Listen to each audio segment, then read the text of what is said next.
Hi, everyone. Thank you so much for tuning in. This is Real Talk with Coach Sherri. And I'm going to talk today about workforce development and how it can be a game changer and how it is a game changer for families and communities. But in order for it to be a game changer, it requires people communicating, people sharing information. We can no longer hear about something, about an opportunity, about a program, and just because it's not for you doesn't mean that it's not for someone that you know. We need to be listening more, thinking about others, and being that connector of people, places, and things, because I'm trying to tell you, 9 out of 10 of the people that I share opportunities with, I'm not really talking to them. I'm talking to their husbands, their sons, their daughters, their wives, their neighbors, their cousins, aunties, uncles, grandparents even. Anyone that they know that might need that support, anyone that they know that might need that foot in the door, that help, that assistance. So today I spoke to an amazing group. Oh my goodness. This program, I was just introduced to it last week. I can't even remember who shared it with me, but the program is called Generation Charlotte. And they are in a variety of different major cities across the country, from New York, Dallas, DC, Baltimore, Cleveland, a lot of different cities. And it originated in Kenya, Africa. Yeah, the founders 3 years ago had realized that, if one person in a family can become gainfully employed, it can change the dynamics of that family. And when I heard that concept, when I spoke with the person who is a coordinator here in Charlotte, I was so aligned with it, because that is something that I've always believed. Oh my goodness. So I was so excited about, being able to go to her group, to her students that are in the program currently, and share with them the opportunity of becoming a possible intern or apprentice for my program. So when I told her about the opportunity that we currently had posted, initially she was like, I don't think any of my students would be interested in that. But then I said, well, maybe not the students that you currently have, but people that they know. And she said, you know what, you're right. So come and speak to them. And I'm so glad that I did, because they were all so excited and had so many great questions. There are so many people out there that really want to do better, but they don't always know how to get better. So, programs like that, anything dealing with the Urban League, Goodwill, there's a host of workforce development programs out there that will help a person to navigate. But I also shared with them, because most of them were in the program for customer services purposes, like they wanted to work either in a hospital or where were some other places? I can't remember, but I know I heard a lot of people say, they wanted to do something with customer service in a hospital setting.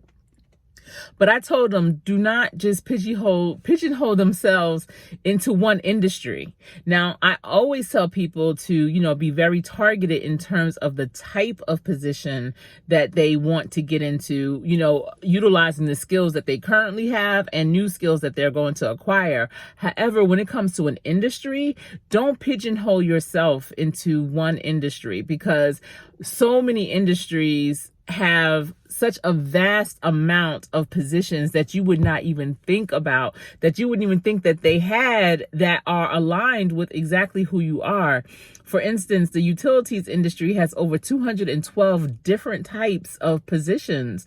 So it can accommodate so many different types of people, but not everyone always think about, a utilities type of industry.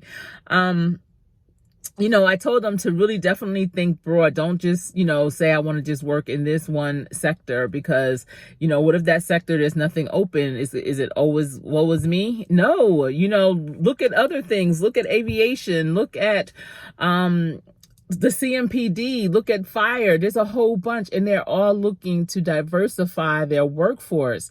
We really just need, as a country as a whole, we need skilled workers. So I encourage anyone, and it might not be for you, it might be for someone that you know, to go out and get skilled up, because I truly do believe that if at least one person in a household can become gainfully employed, it is a game changer for that entire family.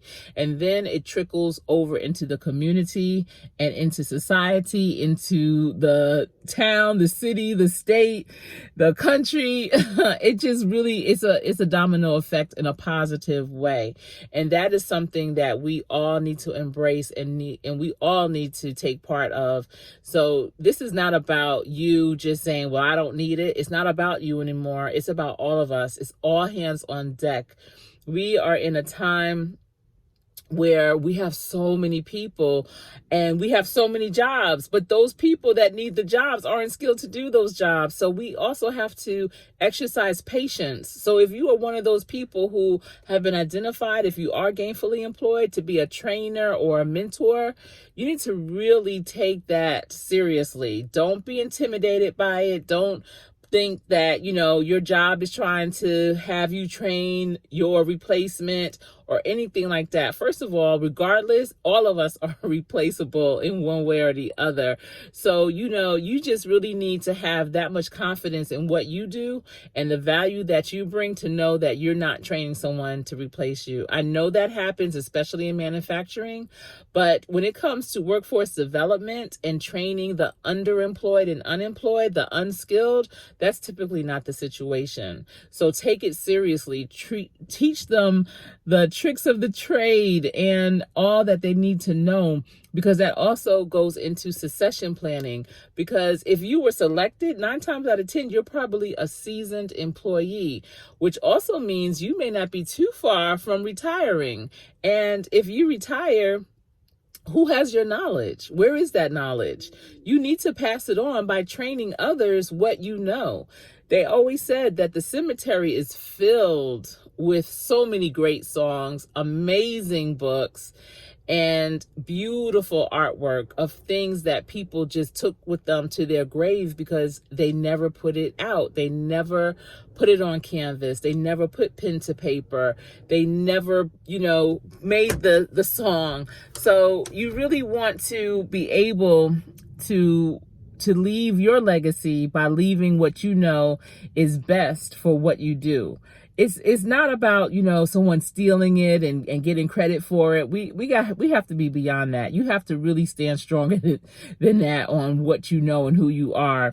It's just really important. We are at a critical time as a country regarding workforce and our development of our labor. And it's really going to take everyone starting from the bottom, having them come in entry level and developing them into our future leaders. It doesn't happen overnight, and we're actually a little bit behind the 8 ball right now. So many other countries have done great jobs. I mean, Germany has been doing, especially apprenticeships, since the 1400s and have been very successful with it. There's a lot of states, especially rural areas, I find in this country, that have robust apprenticeship programs. Several types of industries have really good apprenticeship programs, but we're at a point where just about every industry needs to have some form of workforce development, be it an apprenticeship program, an internship, a co-op, and we need to start collaborating more. I mean, I've brought together at roundtable discussions so many workforce development partners in the community, and I was so amazed and shocked how that was like the first time they've all been gathered together, meeting each other, heard about each other, but didn't know what the other did, or, always looked at each other as competition. It is no longer time to be worrying about who's your competition. You just need to be at the top of your game, and is room enough for many people to be at the top of their game. So we all have to be part of this process, and we have to trust that process as well. That's something that I always tell my my participants, because sometimes they get restless, and I just tell them, you have to trust the process. The process isn't always that long, but you have to trust and believe in it, and don't bounce too soon, because sometimes people will be right at the door, but they don't see it. And because they don't see it, they turn around, and they all they have to do is just reach out a little bit to get onto that handle, and they just gave up. So stick to itness is going to be really important, especially for participants. So they need the encouragement from people in their community, from their families, to stay on the course, because the course is going to lead them to so much greater things. Oh my goodness. Woo. And, I just know that it's a game changer, and that's the thing that really gets me so motivated. It makes my heart beat and blood run through my veins. The successes of the participants in my program, from where they've come, the challenges that they still even have and are dealing with, but yet they still come, they still show up. They are so excited. I mean, their energy is amazing, and they are learning things they never in a million years thought they would have the opportunity to learn, things they never heard of, but are great at, because they have been trained and are still being trained in it. And they always, always say, thank you, Miss Sherri. We really, oh my goodness, I really appreciate this opportunity. I don't know what I would do. Sometimes they try to give me gifts, and I'm like, I don't need anything. Your success, your progress is gift enough, because that is why I do what I do. Oh, y'all don't even know. I mean, people, mothers, fathers, sisters, brothers, just young people, old people, they asked me today, well, what is the target age? And I said, we have a target age. It's 18 to 27.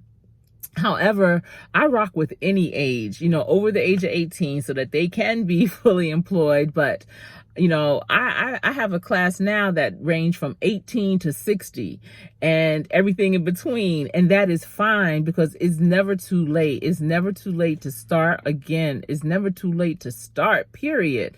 And in many cases, it's their very first position. And, for me to be part of that process with them is just so dynamic. That's why we include financial literacy, because it might be their first paycheck, teaching them the value of having direct deposit, of having a bank account, period. Not spending and wasting their money on those those check cashing places. Oh, because that adds up after, months and years of doing that. So really encouraging them to, and I don't steer them to any particular bank. That is not how I work. It's whichever one is that you feel most comfortable with, but definitely, some type of financial institution. It's just a really great feeling, you guys. This is a game changer. So let's all be part of the solution, because there is a problem, and being a game changer is definitely a way to do it. You guys, thank you so very much for tuning in. If you got a nugget from this video, please be sure to like, share if you think someone else needs to also hear it, and also subscribe. I would love to have you part of my team. This has been Real Talk with Coach Sherri, and until we speak again, stay safe.